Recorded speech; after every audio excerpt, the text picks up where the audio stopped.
الحمد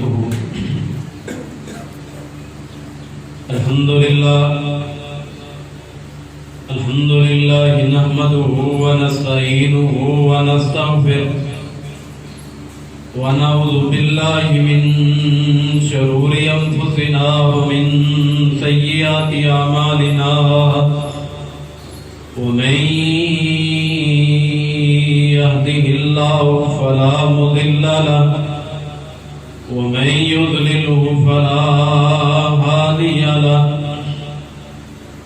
وأشهد أن لا إله إلا الله وحده لا شريك له وأشهد أن محمدا عبده ورسوله اللهم صل على محمد وعلى آل محمد كما صليت على إبراهيم وعلى آل إبراهيم إنك حميد مجيد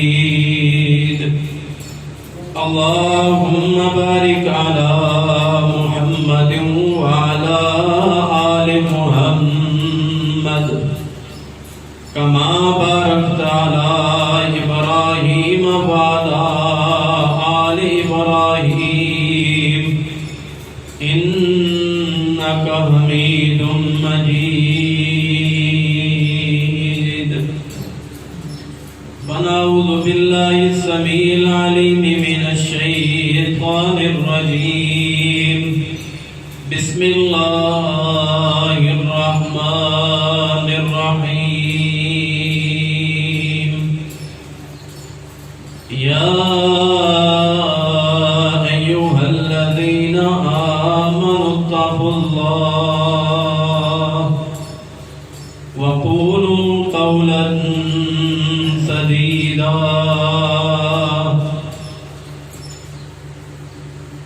يا أيها الذين آمنوا اتقوا الله وقولوا قولا سديدا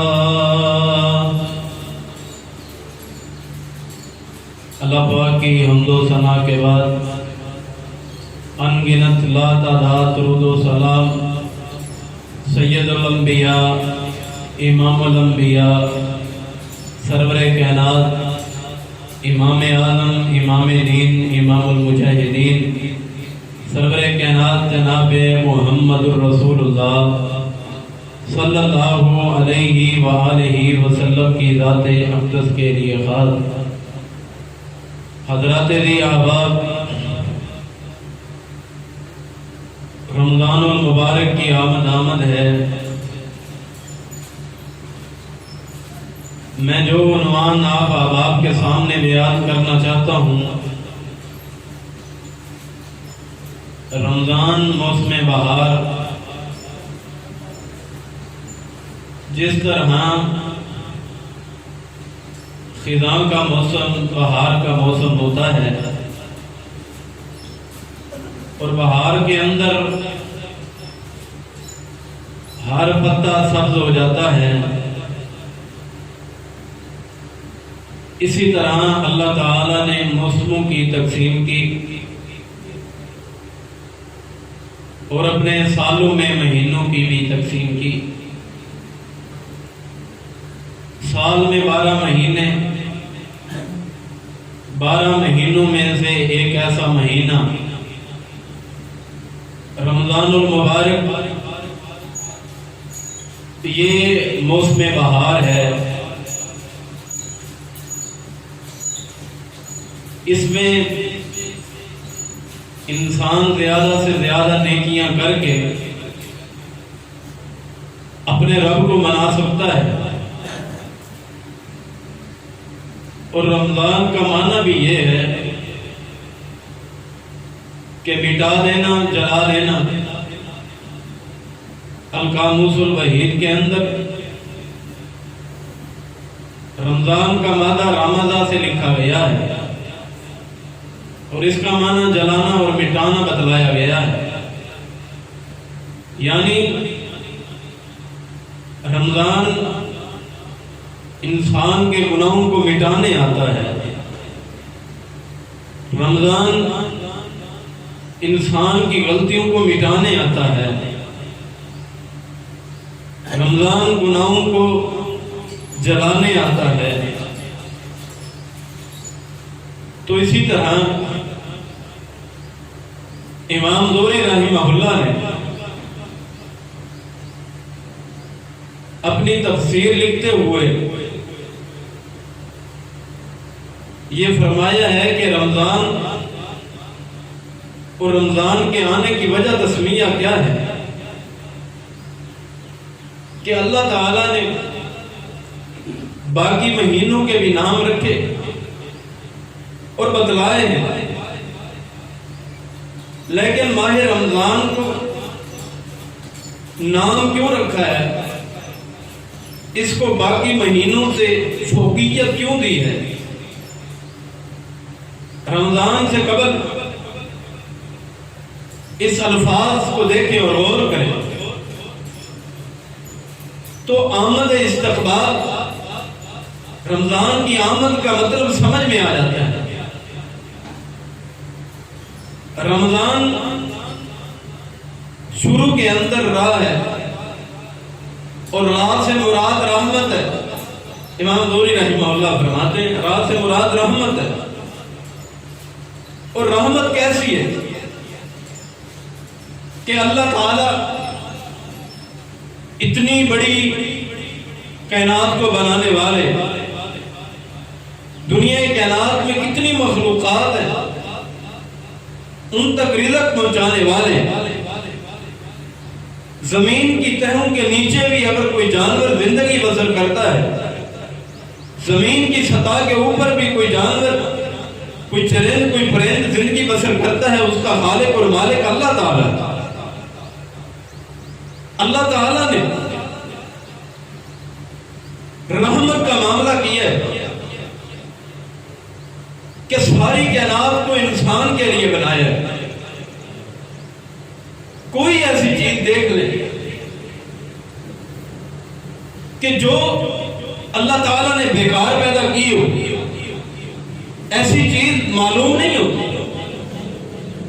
ایک ایک چیز پہ غور کریں اور دیکھیں کہ ہر چیز ہی ایسے معلوم ہوتا ہے کہ اللہ تعالیٰ نے انسان کے لیے پیدا کی ہے۔ اب دیکھ لیں زمین کے ذریعے سے کتنے اناج نکلتے ہیں، گندم نکلتی ہے، مکئی نکلتے ہیں، اسی طرح اسی زمین کے اوپر سے پھل نکلتے ہیں، سیب نکلتے ہیں، آم نکلتے ہیں، درختوں پہ لگتے ہیں۔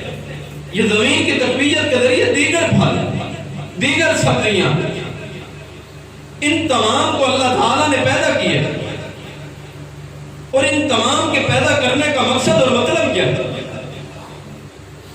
کہ تو نے انسان کو فائدہ دینا، انسان کو نقصان نہیں دینا۔ یہ اللہ تعالیٰ کی ساری رحمت ہے، یہ ہے راہ اور یہ ہے رحمت کا معاملہ۔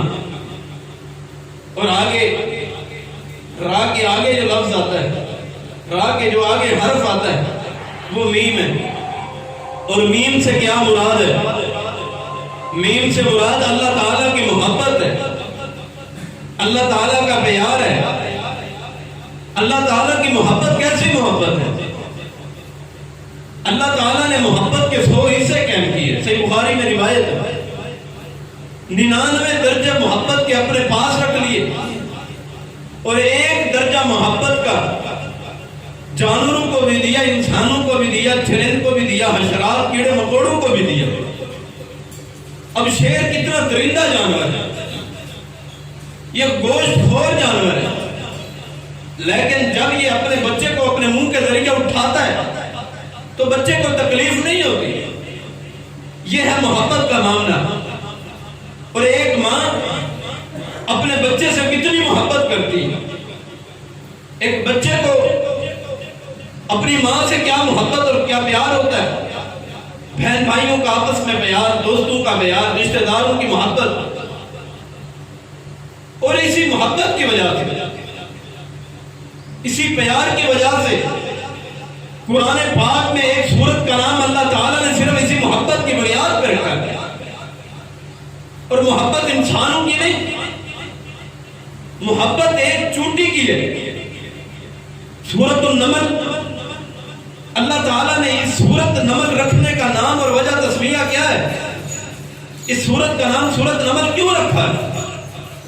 کہ ایک چونٹی جو حضرت سلیمان علیہ السلام کے لشکر کو دیکھ کے کہتی ہے کہ جلدی جلدی ہے چونٹیوں، اپنی بلوں کے اندر داخل ہو جاؤ، کہیں ایسا نہ ہو کہ سیدنا سلیمان علیہ السلام کا لشکر تمہیں تباہ و برباد کر دے اور تم ختم ہو جاؤ۔ اس نے اپنی چونٹیوں کے ساتھ ہمدردی کی ہے، احساس کی ہے، اپنی چونٹیوں کے ساتھ محبت کی ہے۔ اسی محبت کی بنا پہ اللہ تعالیٰ نے ایک سورت قرآن پاک میں اتاری اور اس سورت کا نام بھی سورت نمل رکھا ہے۔ یہ ہے محبت۔ اور آگے زوال آتا ہے۔ زوال سے کیا مطلب؟ زوال سے مطلب کہ ضمانت اللہ تعالیٰ کی طرف سے موجود ہے۔ اگر تم اللہ تعالیٰ کی رحمت کو حاصل کر کے اللہ کی محبت کو حاصل کر لیتے ہو تو ضمانت اللہ تعالیٰ کی طرف سے موجود ہے کہ اللہ تعالیٰ تمہاری ساری زندگی کے گناہوں کو معاف کر کے نیکیوں میں تبدیل کر دے گا۔ یہ ضمانت ہے۔ اور آگے الف آتا ہے۔ الف سے کیا مراد ہے؟ اللہ تعالیٰ اس عام میں انعام و اکرام کریں گے، برکات کا نزول کریں گے، رحمتوں کا نزول، برکتوں کا نزول کریں گے۔ یہ ہے الف کا معنی کہ انسان اب دیکھے کہ روزانہ کے اخراجات اس کے کتنے ہیں، لیکن رمضان المبارک میں کھانے پینے کے روکانے کے باوجود کہ صبح کھانا ہے یا شام کو کھانا ہے، اور شام کو اتنا کھایا بھی نہیں جاتا، لیکن باقی ایام سے ان ایام میں مارکیٹوں کے اندر فروٹ زیادہ ملتا ہے اور ہر گھر کے اخراجات بڑھ جاتے ہیں۔ ہر گھر کے اخراجات کے بڑھنے کی کیا وجہ ہے؟ یہ الف سے پتہ لگتا ہے۔ رمضان کے اندر جو الف آتا ہے اس کی بات کر رہا ہوں کہ اس الف کے ذریعے اللہ تعالیٰ انعام و اکرام کرتے ہیں۔ پیچھے دعا ضمانت موجود ہے، دنیا میں بھی اور آخرت میں بھی۔ اس بات کی ضمانت کہ دنیا میں بھی انعام و اکرام ہوگا اور کل قیامت کے دن بھی انعام و اکرام ہوگا۔ اور آخر میں رمضان کے الفاظ کے آخر میں نون آتا ہے، اور نون کے معنی کی وجہ کیا ہے؟ کوئی اور حرف لے آتے ہیں، اس کی یہ وجہ پتہ لگتی ہے، یہ بات معلوم ہوتی ہے کہ جب رحمت اترے بندے پہ تو محبت اللہ کی حاصل ہوتی ہے، تو پھر جب محبت اللہ کی ہو جائے، اللہ کے لیے محبت ہو جائے، تو پھر ضمانت اللہ کی طرف سے ہی موجود ہوتی ہے۔ جب ضمانت اللہ تعالیٰ دے دے تو پھر نون سے مراد نصرت الہی، مدد بھی اللہ تعالیٰ کی طرف سے ہی اترا کرتی ہے۔ یہ ہے رمضان کا مطلب، یہ ہے آمد رمضان کا مطلب۔ اگر یہی بات سمجھ میں آ جائے کہ رمضان المبارک کے آنے کی وجہ کیا ہے، تو سمجھنے کے لیے اور رمضان میں نیکیاں کرنے کے لیے یہی بات کافی ہے۔ لیکن افسوس کی بات یہ ہے کہ ہمیں قرآن و حدیث سمجھ نہیں آتا کہ قرآن و حدیث کہتا کیا ہے۔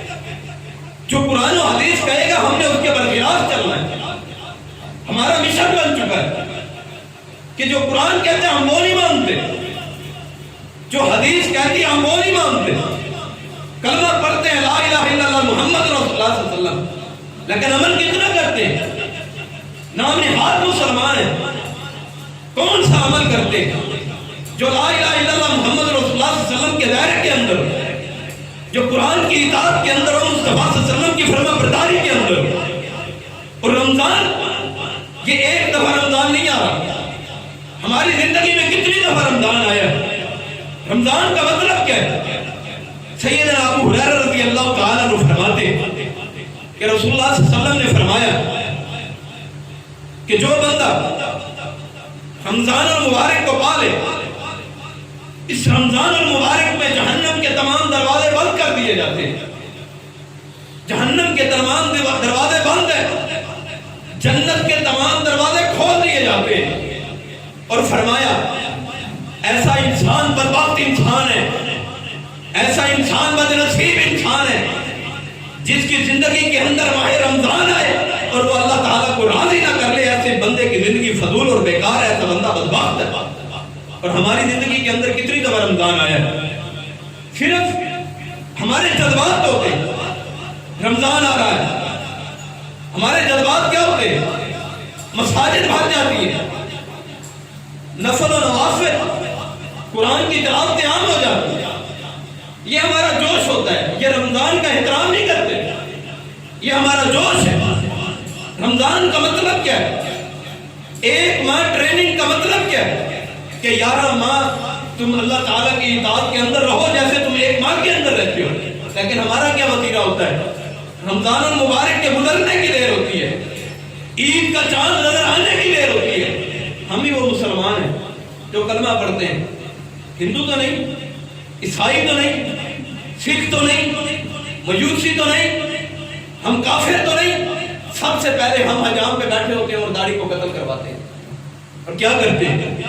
عید کی رات میں جتنی پاکستان کی مملکت کے اندر گناہ ہوتا ہے، گانے بجانے کو عام کیا جاتا ہے، فنکاری کو عام کیا جاتا ہے، گناہ کے اڈوں کو آباد کیا جاتا ہے۔ یہ سارا ماہ تم نے کیا ہی باتیں کی ہیں؟ یہ صرف تمہارا جوش اور جذبہ تھا۔ اگر تم اس ماہ کے اندر ایک ماہ کی ٹریننگ کے اندر صرف رب کے لیے تم کرتے تو تمہاری ساری زندگی تبدیل ہو جاتی اور تمہارے گناہ معاف ہوں گے، نیکیوں میں تبدیل ہو جاتی۔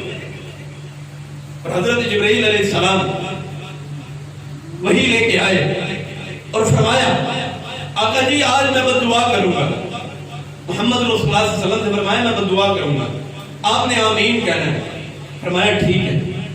حضرت جبرائیل امین علیہ السلام نے فرمایا اللہ کے نبی جی ایسا انسان بدبخت ہے، ایسا انسان بدنصیب ہے جس کی زندگی کے اندر ماہ رمضان آئے اور وہ ماہ رمضان کو پا کے بھی اللہ کو راضی نہ کر سکے۔ ایسے بندے کی زندگی فضول اور بیکار ہے۔ ایسے بندے پہ حضرت جبرائیل علیہ السلام نے بددعا کی اور امام کائنات نے آمین کہی۔ ہم تو امید لگائے ہوئے ہیں کہ آقا کائنات کی سفارش سے جنت میں جائیں گے۔ آقا کائنات سے محبت کیا ہے؟ کیا انہوں نے رمضان المبارک ایسے گزارا تھا جیسے ہم گزارتے ہیں؟ کیا ہمارا ویسے رمضان المبارک گزرتا ہے جیسے آقا کائنات کا گزرا ہے؟ اور یہ وہ مہینہ ہے، یہ سعادتوں اور برکتوں والا مہینہ ہے۔ اس مہینے کی بڑی فضیلت، بڑا مقام ہے۔ اس مہینے کو ایسے گزارو کہ زندگی کا آخری مہینہ ہے، اس کے بعد رمضان المبارک ہماری زندگی میں آئے گا نہیں۔ ایسے گزارو گے رمضان المبارک تو زندگی میں تبدیلی آئے گی۔ اگر رمضان المبارک کے گزارنے کے بعد اگر تم جیسے رمضان المبارک سے پہلے تھے اور بعد میں تھے، سمجھ لو رمضان المبارک میں تمہیں کوئی فائدہ نہیں۔ اور رمضان المبارک کی بڑی فضیلت، بڑا مقام ہے۔ وحی کا نزول، وحی کی ابتدا رمضان المبارک میں ہوئی ہے، اور حضرت خدیجہ رضی اللہ تعالی عنہا کی وفات بھی 17 رمضان کو ہوئی ہے، اور سیدنا عائشہ رضی اللہ تعالی عنہا کی وفات بھی رمضان المبارک کے اندر ہوئی ہے۔ اور اسی طرح امام بخاری رحمہ اللہ ان کی وفات بھی اس رمضان المبارک کے اندر ہوئی ہے۔ اور اسی طرح تورات کا نزول، انجیل کا نزول، زبور کا نزول اسی ماہ کے اندر ہوا ہے، اور قرآن مجید کو بھی اتارا گیا ہے۔ 25 رمضان کو قرآن مجید کا نزول ہوا ہے، اور یہی وہ مہینہ ہے جس میں ایک رات ایسی ہے لیلۃ القدر کی رات کہ جو 83 ہزار سال کی عبادت سے بہتر ہے۔ ایک بندہ 83 ہزار سال عبادتیں کرتا ہے، اور ایک بندہ صرف لیلۃ القدر کو پالے، اس کی 83 سال کی عبادت ایک طرف، اس کی ایک رات کی تلاوت کرنا، اذکار کرنا، اللہ کو بنانا ایک طرف۔ یہ وہ مہینہ ہے، یہ وہ برکتوں والا مہینہ ہے جس کی قدر کریں، جس کا احترام کریں۔ ہم احترام کیا کرتے ہیں؟ روزے کا یہ مطلب نہیں کہ صبح صرف روزہ رکھ لیا اور روزہ رکھ کے سوئے رہے، نمازیں نہ پڑھی، وہی گالی گلوچ جاری ہے، گناہ کے کام جاری ہیں، تراویح نہیں پڑھنی، نمازیں نہیں پڑھنی، اذکار ذکر اذکار نہیں کرنے۔ روزہ صرف بھوک پیاس کا نام نہیں ہے، انسان کو متقی بنانے کے لیے آتا ہے، انسان کو تقوی میں دائرے کے اندر لانے کے لیے آتا ہے۔ اور روزے کا مقصد اللہ تعالیٰ نے قرآن پاک میں بیان کیا، لعلکم تتقون۔ یہ صبح سے لے کے شام تک اتنی دیر بھوک پیاس بھی کاٹی، 30 دن کے روزے بھی رکھے، 29 دن کے روزے بھی رکھے، نمازیں بھی پڑھی، زکات بھی دی، خیرات بھی کی، لیکن اس کے باوجود کوئی عمل قبول نہیں ہے۔ وجہ کیا ہے کہ اس میں صرف دکھلاوا تھا۔ بھوک پیاس کاٹنا یہ ضروری نہیں۔ رمضان موسم بہار ہے، پھر بہار کا کیا مطلب ہے؟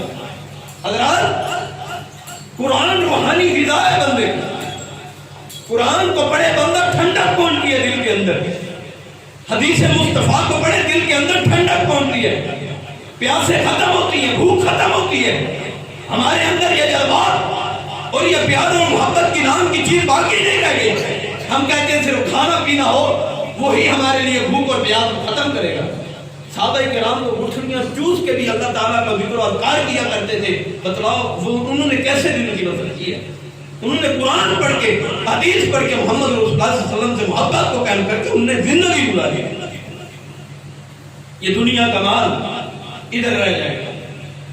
جتنا بڑا چودھری صاحب ہے، جتنا بڑا خان صاحب ہے، جتنا بڑا پہلوان ہے، جتنی زیادہ اس کی جاگیرداری ہے، جتنا زیادہ اس کے پاس بینک بیلنس ہے، لیکن جب ایک روح کا پرواز، جب یہ اس بدن سے نکلتی، روح نکلتی ہے، ڈاکٹر بھی کھڑے ہیں، تیرا بینک بیلنس بھی موجود ہے، پیسے بھی موجود ہے، لیکن آج بتاؤ وہ پیسے کسی کام کے نہیں ہیں، وہ اولاد کسی کام کی نہیں ہے، وہ کوٹھیاں اور بنگلے کسی کام کے نہیں ہیں۔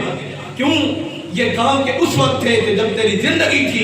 اگر تو اپنی زندگی کے اندر اس کو اللہ تعالیٰ کے راستے کے اندر وقف کرتا، آج تیری روح کی پرواز وہ بھی آسان ہوتی۔ رسول اللہ صلی اللہ علیہ وسلم نے فرمایا جو نیک روح ہے، اچھی روح ہے، جب اس کی جان جسم سے نکلتی ہے تو ایسے نکلتی ہے جس طرح آٹے کے اندر سے بال کو آسانی سے نکال دیا جاتا ہے۔ اور جو ایک بدنصیب بندہ ہے جسے موت آتی ہے تو اس کی روح کیسے نکلتی ہے؟ جیسے ایک کانٹے دار جھاڑی ہو، اس کے اوپر کپڑا ڈال دیا جائے اور ڈال کے ہر کانٹے کے اندر اس کو چبو دیا جائے اور پھر دوبارہ کھینچا جائے تو اس کپڑے کی کیا حالت اور کیفیت ہوتی ہے؟ اس بندے کی روح کی پرواز کی لیے کیفیت اور یہ حالت ہوتی ہے۔ یہ ہے رمضان المبارک، یہ ہے موسم بہار۔ آ جائیں اس کے اندر نیکیاں کر لیں، عبادتیں کر لیں جو اللہ تعالیٰ کو قبول و منظور ہو جائے۔ اور یہ مہینہ کیسا مہینہ ہے کہ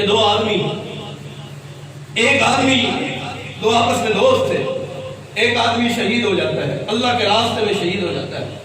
رسول اللہ صلی اللہ علیہ وسلم نے فرمایا کہ اللہ تعالیٰ کو سب سے پسندیدہ قطرہ وہ ہے جو اللہ تعالیٰ کے راستے کے اندر گرے، خون کا قطرہ وہ گرے اللہ تعالیٰ کے راستے کے اندر، اللہ تعالیٰ کو وہ زیادہ محبوب ہے۔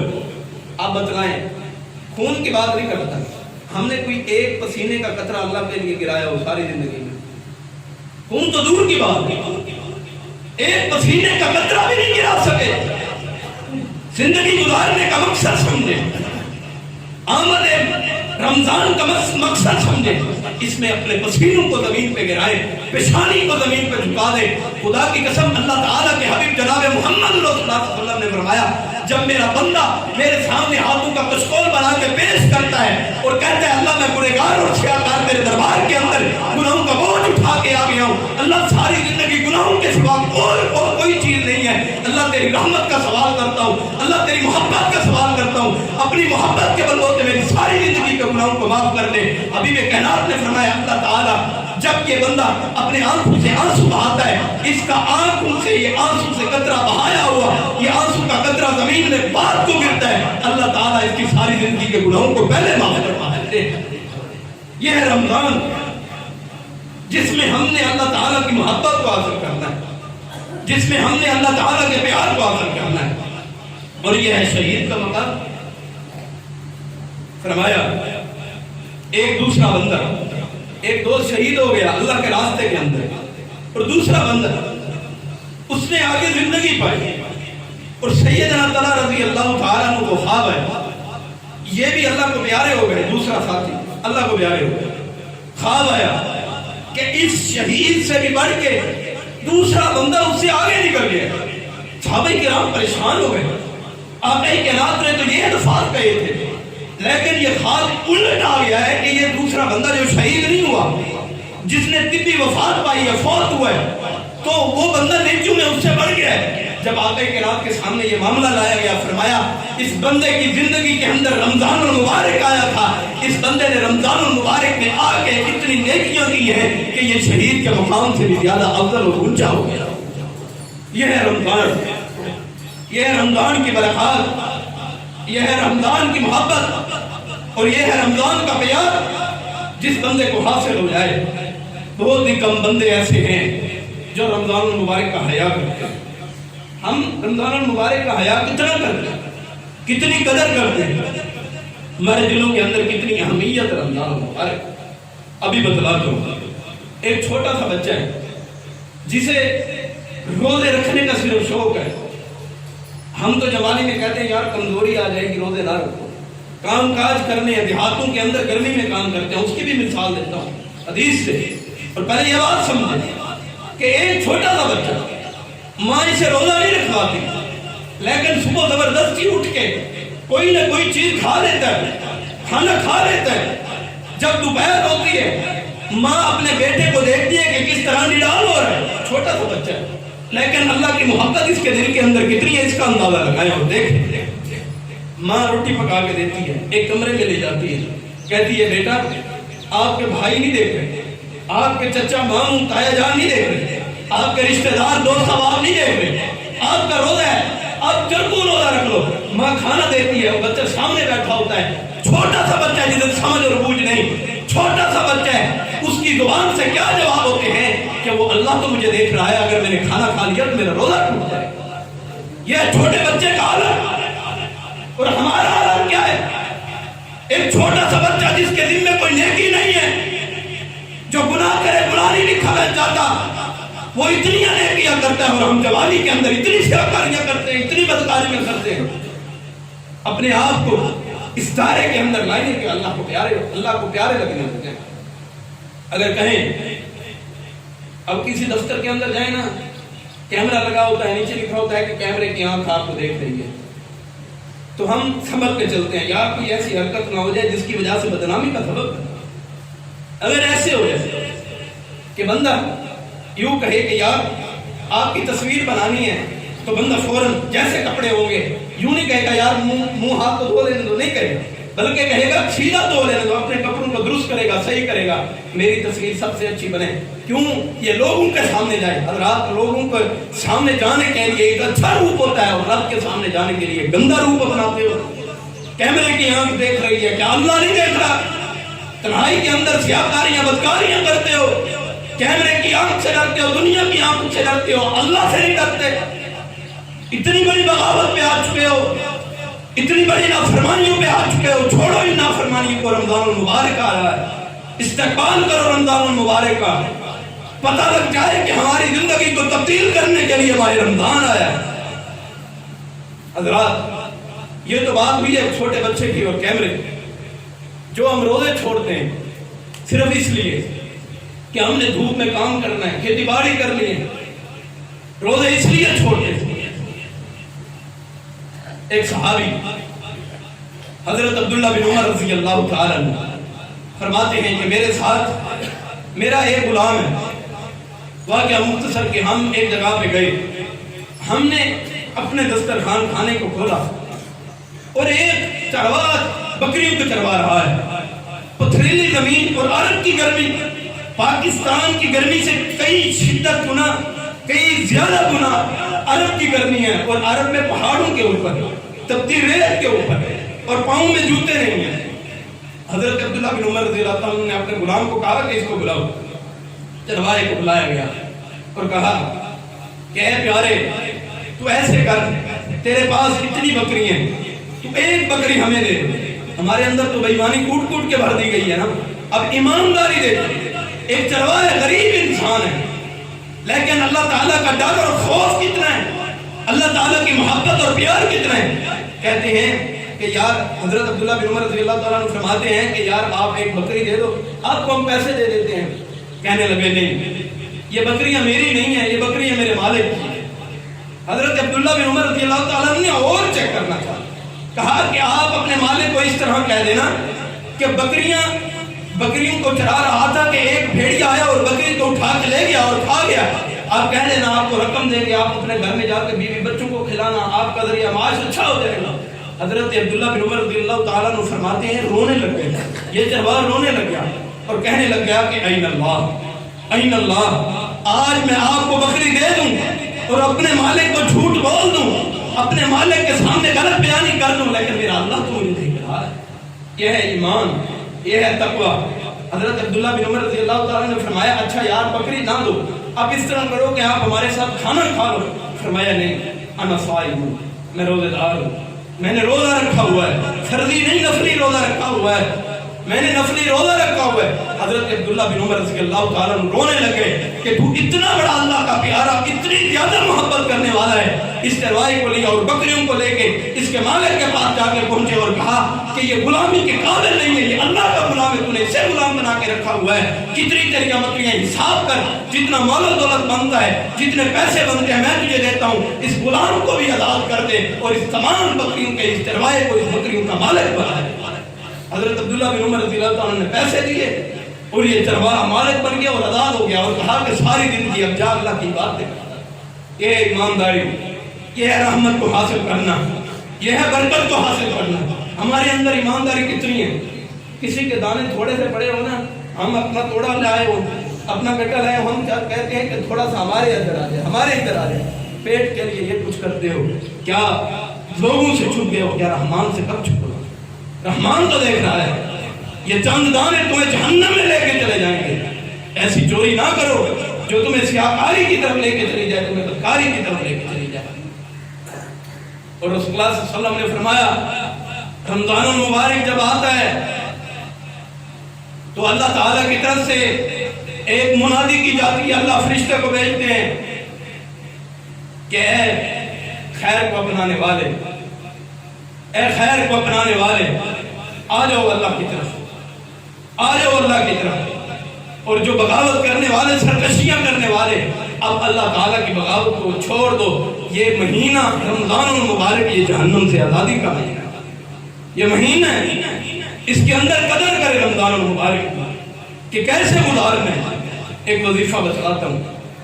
جناب محمد رسول اللہ صلی اللہ علیہ وسلم نے فرمایا جو بندہ 40 دن تک آ کے با جماعت آ کے نماز پڑھتا ہے، اللہ تعالیٰ اس پہ 2 رحمتیں کرتے ہیں. ایک رحمت یہ کرتے ہیں کہ اللہ تعالیٰ اس کے دل کے اندر سے نفاق جیسی بیماری کو ختم کر دیتے ہیں. اور دوسری بات یہ ہے کہ اس 40 دن نماز پڑھنے کی وجہ سے اللہ تعالیٰ اسے جنت الفردوس میں اعلیٰ مقام عطا کرے. 40 دن کی نماز اور با جماعت نماز پڑھیں، ذکر و اذکار کریں، عبادتیں کریں، اللہ تعالیٰ کی فرما برداری کریں، چھوڑے گناہ کو، بدکاری کو چھوڑیں، سیاکاری کو چھوڑ دیں. شیطان تو بچ جاتا ہے، ہمیں بھی پتا ہے کہ شیطان ماہ رمضان میں بند جاتا ہے، جہنم کے دروازے بند ہو جاتے ہیں. لیکن پھر ہم جھوٹ کیوں بولتے ہیں؟ عام دنوں میں تو ہم یہ کہتے ہیں کہ ہمیں گناہ شیطان کرواتا ہے، ہم نہیں کرتے. لیکن ماہ رمضان میں تو شیطان بندہ ہوتا ہے، تو یہ گناہ کون کرواتا ہے؟ بتلائیں. جھوٹ کیوں بولتے ہیں؟ غیبت کیوں کرتے ہیں؟ بدکاریاں کیوں کرتے ہیں؟ سیاکاریاں کیوں کرتے ہیں؟ کیا پتہ لگتا ہے کہ شیطان اور انسان سے ہی شیطان بنا ہے. انسان شیطان ہے. وہ کیسے؟ حضرت آدم علیہ السلام کو جب اللہ تعالیٰ نے پیدا کیا، تمام انسانوں کو پیدا کیا، اور یہ شیطان ابلیس، اسے اللہ تعالیٰ نے کہا تھا کہ سجدہ کر حضرت آدم علیہ السلام کو. اس نے کیا کہا تھا کہ مجھ سے بہتر، میں اس سے بہتر ہوں، یہ مجھ سے بہتر نہیں. اس نے اپنی انا کی بنا پہ پہلے انسان تھا، لیکن انسان سے بعد میں ابلیس بنا، شیطان بنا. اور انسان آج دنیا میں چلتے پھرتے بھی ابلیس ہے، شیطان ہے. کیسے؟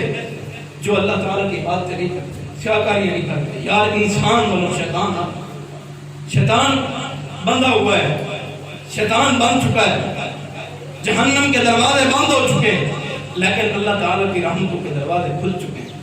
منادی والا کہتے ہیں یا خیری، اے خیر کو اپنانے والے، اقبل، آ جاؤ اللہ کی طرف، آ جاؤ اللہ تعالیٰ کی طرف، گناہ کو چھوڑ دو، سیاکاریوں کو بدکاریوں کو چھوڑ دو، ماہ رمضان کا استقبال کرو، ماہ رمضان کے ساتھ محبت اور پیار کرو۔ ہمارا کیا وتیرہ ہوتا ہے؟ رمضان المبارک میں ہم اپنی خرید و فروخت اور بڑھا دیتے ہیں، جبکہ خرید و فروخت کو کم کر کے اللہ تعالیٰ کی عبادت کی طرف زیادہ مائل ہونا ہے۔ حضرات اپنے من کو پاک کریں، اپنے نفس کو پاک کریں۔ اپنے نفس کو پاک کرنے کا 3 ذریعے ہیں۔ کیسے پاک ہوگا نفس؟ پہلی بات یہ ہے کہ آپ نے خاموشی اختیار کرنی ہے۔ خاموشی اختیار کرنے سے بندہ کچھ نہ کہے تو اور کچھ نہ، یار جھوٹ تو نہیں لکھا جاتا، غیبت تو نہیں لکھی جاتی، اور جب بندہ خاموش رہے گا تو بندہ اور کچھ نہ، گناہ تو نہ کرے گا، خاموش ہو کر بیٹھا رہے گا۔ اپنے نفس پہ قابو پانے کا پہلا طریقہ یہ ہے کہ اپنے آپ کو خاموش رکھنا ہے، اور دوسرا طریقہ کہ آپ اپنے آپ پہ تنہائی میں اپنے آپ کو وقت کریں، تنہائی کے اندر گناہ کرنا چھوڑ دیں۔ جس طرح کیمرے کی آنکھ سے ڈرتے ہیں، اسی طرح رب سے ڈر کے تنہائی کو پاک کر لیں۔ جب تنہائی کو پاک کریں گے اللہ تعالیٰ اپنی رحمتوں کا نزول فرما دیں گے۔ اپنی تنہائی کو گندا نہ کریں۔ حضرات ہم لوگوں سے چھپ کے گناہ کر لیتے ہیں، لیکن اللہ سے کیسے چھپیں؟ حضرات آئیے اپنے آپ کو ایسے ذرائع کے اندر لائیں، ایسی اطاعت اور ایسی فرما برداری کو اندر لائیں۔ اور تیسرا طریقہ اپنے نفس کو کنٹرول کرنے کا، گناہ سے بچانے کا۔ رسول اللہ صلی اللہ علیہ وسلم نے فرمایا جو بندہ مجھے اپنے 2 جبڑے یعنی کہ زبان کی ضمانت دے دے اور اپنے 2 ٹانگ کے درمیان شرمگاہ کی ضمانت دے دے، میں اسے جنت کی ضمانت دیتا ہوں۔ کل قیامت کے دن میں سفارش کر کے اس بندے کو جنت میں لے جاؤں گا۔ اپنی زبان کو پاک کرو، اپنی شرمگاہ کو پاک کرو، اپنے آپ کو تنہائیوں میں پاک کرو۔ کیسے پاک کرو؟ جیسے اللہ تعالیٰ تمہیں پاک کرنا چاہتے ہیں۔ ماہ رمضان کی پکیزہ گھڑیاں ہمارے لیے یہ سعادت اور برکت کی ہیں۔ یہ رمضان کا مہینہ ہے جس میں عبادتیں کر کے بندہ اللہ کو راضی کرتا ہے، اور ہمارے اسلاف نے کس قدر محنتیں کی ہیں، کس قدر اس رمضان المبارک میں کوششیں اور محنتیں کی ہیں، ان اسلاف کی زندگی کو بھی دہرا دوں آپ کے سامنے۔ حضرت ایوب انصاری رضی اللہ تعالیٰ عنہ یہ ایسے صحابی ہیں، جب آقا کائنات مکہ سے ہجرت کر کے مدینہ کی طرف آئے تھے، جب مدینہ آئے تو مدینہ کے اندر مہمان بنے حضرت ایوب انصاری رضی اللہ تعالیٰ عنہ کے۔ ایک حدیث کے اندر ایسے آتا ہے کہ یہ کھانا بنا کے آقا کائنات کو بھیجتے تھے، اور جو کچھ بچتا تھا حضرت ایوب انصاری رضی اللہ تعالیٰ عنہ خود کھا لیا کرتے۔ یہ ہے محبت رسول اللہ صلی اللہ علیہ وسلم سے، یہ ہے پیار۔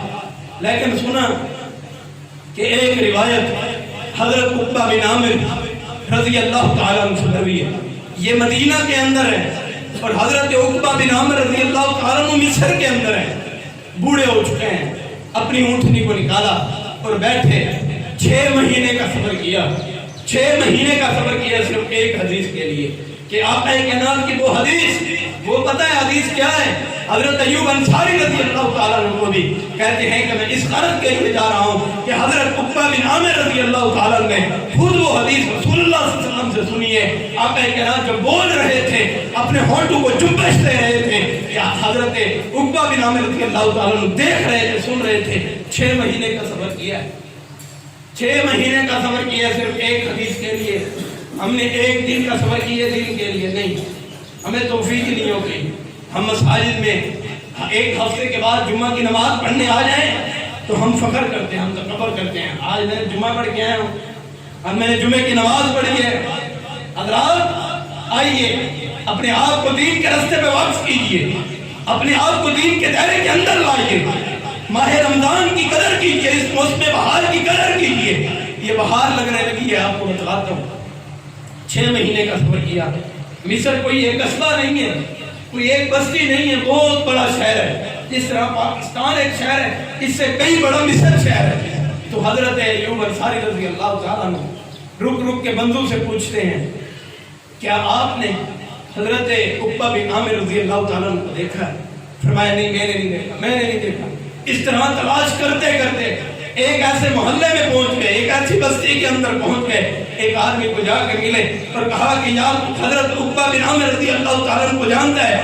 کہا ہاں، جو مکان کے سامنے، گھر کے سامنے فلاں جگہ پہ فلاں آدمی کھڑا ہے وہ ہے حضرت عقبہ بن عامر رضی اللہ تعالیٰ عنہ، حضرت ایوب انصاری رضی اللہ تعالیٰ عنہ اپنی اونٹنی کو دڑایا اور حضرت عقبہ بن عامر رضی اللہ تعالیٰ عنہ کے پاس جا کے پہنچے، اور جب جا کے پہنچے اور کہا کہ آپ سے میں نے ایک حوالے سے ایک حدیث سنی ہے، وہ حدیث مجھے سنا دے۔ فرمایا ہاں یہ روایت ہے کہ قال رسول اللہ صلی اللہ علیہ وسلم، رسول اللہ صلی اللہ علیہ وسلم نے فرمایا من ساتر ساترہ اللہ، جو بندہ دنیا میں کسی بندے کے عیب کو چھپاتا ہے، کل قیامت کے دن اللہ تعالیٰ اس بندے کے عیبوں پہ پردہ ڈالے گا۔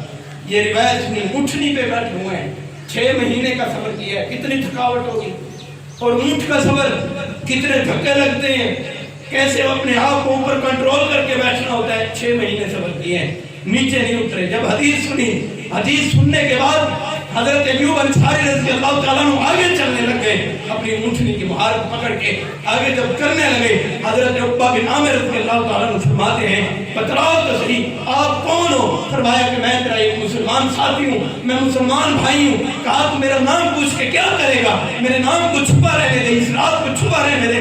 کہا کہ نہیں یار اپنا نام تو بتلاؤ۔ اونٹنی کی مہار کو پکڑ لیا، کہنے لگے نام بتلانا پڑے گا۔ فرمایا کہ میں ایوب انصاری رضی اللہ تعالیٰ عنہ۔ حضرت عقبہ بن عامر رضی اللہ تعالیٰ عنہ چونک گئے اور کہنے لگے کہ وہ تم خوش نصیب بندے ہو، جب آقا کائنات مدینہ میں سب سے پہلے آئے تھے تو آپ کے گھر مہمان بنے تھے، آپ کا کتنا شان کتنا مقام ہے، آپ کے گھر کے اندر مہمان بنے تھے، میں آپ کو اپنے گھر میں لے کے جاؤں گا، آپ کی مہمان نوازی کروں گا، آپ کی خدمت کروں گا۔ فرمایا کہ نہیں میں نے آپ کے گھر میں نہیں جانا۔ حضرت عقبہ بن عامر رضی اللہ تعالیٰ عنہ اصرار کرنے لگے، حضرت ایوب انصاری رضی اللہ تعالیٰ عنہ نہ کرتے گئے کہ میں آپ کے گھر میں نہیں رک سکتا، نہیں ٹھہر سکتا۔ فرمایا کہ نہیں میں آپ کو اپنے گھر کے اندر لے کے جاؤں گا۔ کہا کہ میں نے نہیں جانا۔ حضرت ایوب انصاری رضی اللہ تعالیٰ عنہ نے اللہ کی قسم اٹھائی اور کہا اللہ کی قسم اے عقبہ بن عامر میں تیرے ساتھ نہیں جا سکتا۔ حضرت عقبہ بن عامر رضی اللہ تعالیٰ نے مہار کو چھوڑ دیا اور پوچھا کہ آپ میرے گھر میں نہیں آنا چاہتے، نہ آئے، وجہ تو بتائیں کہ اللہ کی قسم آپ نے اٹھائی ہے، کس وجہ سے اٹھائی ہے، کیوں اٹھائی ہے اللہ کی قسم؟ کہنے لگے کہ 6 مہینے کا سفر کی ہے، صرف ایک ذات کے لیے، صرف ایک حدیث کے لیے۔ جب مدینے سے چلا تھا مصر کی طرف، حضرت عقبہ بن عامر کی طرف آنے لگا تھا، مشن ایک تھا کہ رسول اللہ صلی اللہ علیہ وسلم کی حدیث کو لے کے اپنی سند کو اور قریب کر کے آقا کائنات کے ساتھ ایک درجہ اور قریب ہونا چاہتا ہوں، اس غرض سے لیے آیا تھا۔ اگر میں اتر گیا ادھر، رہ پڑا ادھر، تو میری مہمان نوازی کرے گا، تو میرے لیے کھانا تیار کرے گا، میری نیت کے اندر فتور آ جائے، میری نیت خراب ہو جائے، میرے اس تمام صبر کے اوپر، اس تمام نیکی کے اوپر پانی پھر جائے، میں یہ گوارہ نہیں کرتا۔ کہے اور جلد یہ 6 مہینے کا سفر کرتے ہوئے دوبارہ مدینہ میں پہنچے۔ یہ وہ لوگ ہیں جنہوں نے اللہ کو دنیا کے اندر راضی کیا ہے۔ یہ رمضان المبارک کا مہینہ ہمارے لیے بھی مہینہ ہے، یہ سعادتوں کا مہینہ، یہ برکتوں کا مہینہ، یہ بہاروں کا مہینہ، یہ موسم بہار لگنے لگا ہے۔ آ جاؤ اس کام کے دائرے کے اندر، اپنے آپ کو بغاوتوں سے دور کر کے، نافرمانیوں سے دور کر کے آ جاؤ، اللہ تعالیٰ کی عبادت کرنے لگ جاؤ، اللہ تعالیٰ کی فرما برداری کرنے لگ جاؤ۔ بندے کے گھر کے اندر آخری باتیں اور اجازت۔ بندے کے گھر کے اندر کوئی عام مہمان ہے، ہر کسی کے دوست ہے، مہمان آتے ہیں ہر کسی کے گھر کے اندر، اور جب مہمان آتے ہیں بندہ بہترین قسم کا اپنے گھر میں جو کمرہ اچھا ہوتا ہے اس میں صفائی کرتا ہے، بستر اچھے ڈالتا ہے، چادریں اچھی ڈالتا ہے کہ میرے مہمان کو کوئی تکلیف نہ ہو، مہمان کے لیے بہترین قسم کا کھانا بھی تیار کرے گا۔ حضرات ایک دنیا کے مہمان کے لیے اتنی قدر ہے۔ اور دوسری مثال، اگر سعودی عرب سے کوئی امام آ جائے ہمارے اس شہر کے اندر، ہم سب کی یہ خواہش ہوگی کہ میں اس سے پہلے مل لوں، میں اس سے پہلے مل لوں، کیونکہ وہ ہمارا مہمان ہے۔ ہم سعودی عرب کے امام کی اتنی قدر، اتنی اہمیت کرتے ہیں، ہم اپنے ایک دوست کی اتنی مہمان نوازی کے لیے اتنی خدمت کرتے ہیں۔ میں اس مہمان کی بات کرنے لگا ہوں جو میرا مہمان نہیں، جو کسی جاگیردار کا مہمان نہیں، جو کسی خان صاحب چودھری صاحب کا مہمان نہیں، بلکہ وہ رحمان کا مہمان، رمضان مہمان ہمارے پاس آنے لگا ہے۔ اس کو ناراض کر کے نہیں بھیجنا، بلکہ اس مہمان کو راضی کر کے بھیجنا ہے۔ اپنے گھروں کے اندر نیکی کا ماحول بنائیں، عبادت کا ماحول بنائیں، اپنے آپ کو دین کے دائرے کے اندر لے آئیں، نافرمانیوں کو چھوڑ دیں، بغاوتوں کو چھوڑ دیں، سرکشیوں کو چھوڑ دیں۔ رمضان یہ بہار ہے، موسم بہار ہے، رمضان یہ اللہ کا مہمان ہے۔ آ جائیں اس کی قدر کریں، اس کی اہمیت کو جانیں، ایسے رمضان گزاریں کہ ہماری زندگی کا آخری رمضان ہے، اس کے بعد ہمارے پاس رمضان نہیں آئے گا۔ آئیے احباب، یہ رمضان ہے، اس میں اللہ تعالیٰ روزانہ ہر رات ہی بندے کو جہنم سے آزادی عطا فرماتے ہیں۔ یہ آ جائیے، یہ جہنم سے آزادی کا مہینہ ہے اور جنت کے ویزے لگنے لگے ہیں، جنت کی ٹکٹیں لگنے لگی ہیں۔ آ جائیے اس ٹکٹ کو لینے کے لیے، اس ویزے کو لینے کے لیے اطاعت مصطفیٰ کے دائرے کے اندر رمضان کا استقبال کریں، نیکی کو اپنا کے اچھے طریقے سے نہا کے آئیں مساجد میں، تراویح بھی پڑھیں، نمازیں بھی پڑھیں۔ آج دنیا کائنات کی منڈیاں کھلی ہوئی ہیں، دنیا کائنات کے بازار کھلے ہوئے ہیں، دنیا کائنات کی ہر چیز کھل چکی ہے، لیکن مساجد پہ پابندی ہے۔ 10 بندے جمعہ پڑھنے آئے، کتنے بندے تراویح پڑھنے آئے، اتنے گھٹ کے فاصلے پہ کھڑے ہو جاؤ۔ حضرات، یہ مساجد ہیں جن پہ رب کی رحمت اترتی ہے، یہ رب کے گھر ہیں، یہ رب کی جاگیر ہے، میری جاگیر نہیں، یہ آپ کی جاگیر نہیں، یہ رب کے گھر ہے، اس میں رب کی رحمتیں اترتی ہیں۔